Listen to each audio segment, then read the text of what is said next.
What China has done, it's created socialism with Chinese characteristics.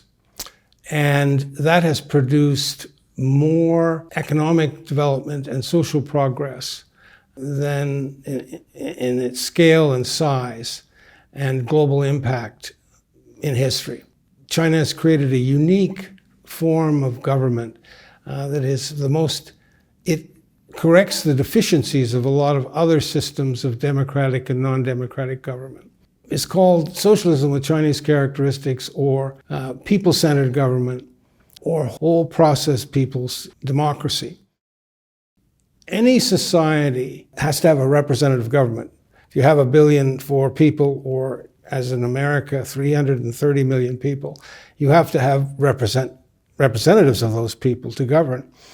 The big problem in any country is how you pick the representatives and how you make them responsible to the people generally. Lincoln summarized that ideal as government of the people, for the people, and by the people. The problem is government for the people is something that other countries like the United States has not achieved. But China has, to me, a book written 2,300 years ago called Plato's Republic is the key to understanding China in 2023.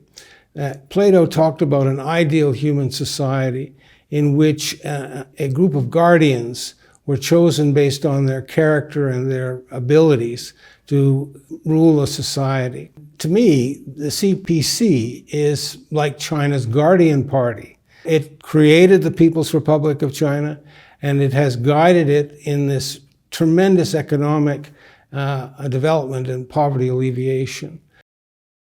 Out of 1.4 billion people, China has generated what Plato would call a philosopher-statesman. What's the difference between a professional politician and a philosopher-statesman? The difference is you have an entire system of thought, which is called Xi Jinping thought, which plans, and it sets a mindset not only for within the party, but within the NCP and the CCPC, and amongst the 1.4 billion people. So you have a philosopher-statesman leader.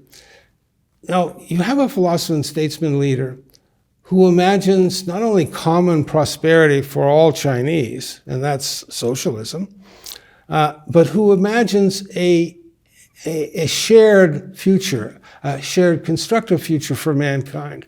This is what China's modernization has presented, a new way to modernize, what I call socialist modernization, as opposed to capitalist modernization. And that is a gift.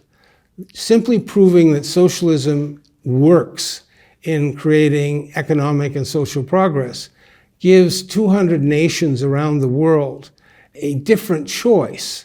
And that China's unique in providing that leadership for the world. An outfit in Denmark recently took a survey, and they found that the people of China had the most trust in their government of any country in the world. And that is because they have seen the success of China's Guardian Party in creating all this economic and social progress. So China's people are justifiably confident in what China has achieved and what its prospects are in the future. In the West, it was thought, well, socialism you could never modernize a country economically with socialism because it just doesn't work. China has demonstrated it really works. China has shown it's capable of successful long-term economic planning. Other countries that have multiple competing elections all the time cannot do effective long-term social or economic planning. I think it will take 2 or 3 generations for the Americans to get over becoming the second largest economy. That another system of government, socialism, produces more wealth and more social progress. We're not perfect. the West is shocked that there is a new way to modernize, that well, it is soon going to be the largest economy in the world. So the foreigners are in a process of adjusting. They had looked down on the Chinese. They had underestimated the Chinese. And the society, the civilization that burnt its boats because it didn't want to be polluted by foreign influences.